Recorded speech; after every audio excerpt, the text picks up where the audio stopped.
So the purpose of the standards pillar is that we will be champions and benefit the common rules, guidelines, and workflows that facilitate improvement of information flow, management across the full assets life cycle. And the vision is to create a dynamic group to develop and promote digital standards, knowledge generation, transfer, and dissemination within the associated pillar. Standards is one of the most important aspects of day-to-day life. We might know that they're there, but they are everywhere. For example, the car we got in this morning requires standards to be built. When we're on the road, there's standards to construct that road. When we're using the road, there's safety protocols and standards there. With the digital construction, we need to get to a point in this digital transformation where standards, we're just doing them because we know they're the right way. They're important, and we need them to collate information, validate information, and for the purpose of dissemination. Without that, what we have is chaos. This pillar is here to see through that chaos.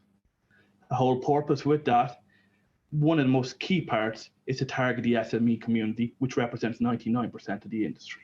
We need to help this part of the sector because without them, we can't propel forward. We're doing wonders at the moment, and this digital build project will ensure that we will put together the resources that will enable us to target the SME community and provide valuable information to propel them along their journey. Apologies. The pillar membership is made up of leaders in standards adoption who will work with the innovation team, guidance, and showcase best practice and assist organizations, irrespective of scale and role within the construction supply chain, to excel. Pat said a terrific word earlier on today, and that's the word grounded.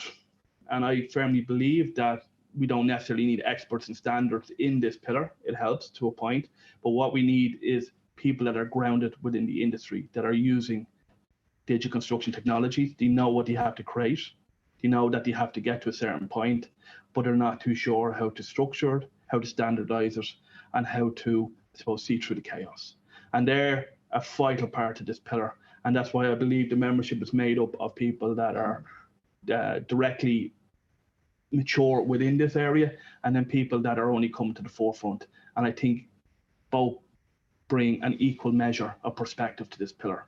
So from my perspective, what I require and what we need in this pillar is people that are energetic, that want to see change, and that are willing to do the work to drive it.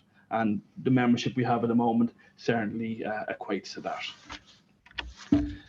Some of the methodologies that we plan to use, as I said, this pillar is very underpinning across most of the other pillars, because obviously when you look at the other pillars, leadership, procurement, sustainability, education, we all need standards. So we all will be working together across multiple pillars in order to ensure that we reflect that.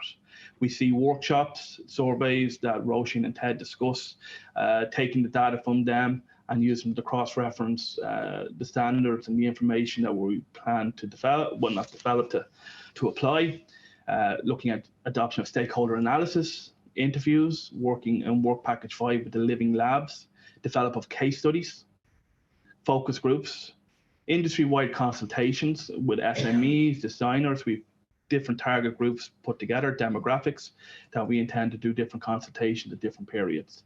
And we hope to develop, and we will develop, a CPD pilot in this space, and we will execute it. And with that, we will need to pilot that and get feedback before we actually officially run it. Some of the deliverables of our pillar, I don't have a chronology in regards to the way that Roisin and Ted have, but for year one, for example, we have to liaise with the NSI Mirror Committee, which is a vital component. The NSI Mirror Committee are doing terrific work. They are responsible for creating the national annex in ISO 9650. So we will be following a bi-directional channel regards communication between us and them in order to influence what we're going to be doing in this pillar. We intend to work with Building Smart UK and Ireland and look at the guides and disseminate them to the Irish Build Digital Exchange Hub, as Rob pointed out. Building Smart have a terrific amount of information out there, and some of it we can use and we can repurpose. We don't necessarily have to start from scratch because there is a lot of work done there, and we can use that to inform us on our pathway forward. We aim to industry-wide consultation on standards and implementation, particularly with SMEs. That's to begin this year. A schedule of cross-professional group and role-specific guidance for publication over the project's life cycle. So we aim to work and develop guidance, potentially templates to help SMEs and the different professionals. The drafting of a national guidelines for the Irish BIM information framework. I know Alan will discuss this as part of his pillar in the procurement, but we obviously are tied directly into this, and we would be responsible for developing the national guidelines in regards to meeting this framework.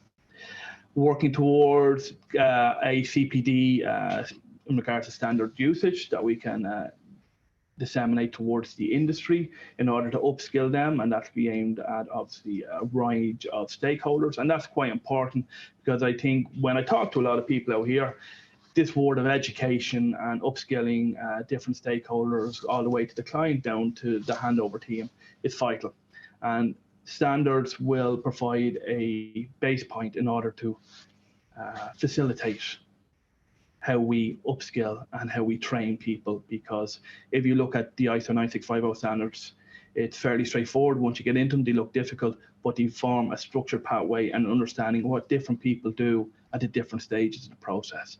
And we just need to kind of ensure that we can train people and offer an opportunity to understand that. And then also to develop a postgraduate and undergraduate module development in this area as well, which we can disseminate amongst universities. That'll be the tricky one from my perspective. So what will be achieved by the pillar? First and foremost, the most important thing that will be achieved by this pillar is a standard approach to information delivery within the Irish AE sector. That in itself is a mammoth task, but that's what we're taking on.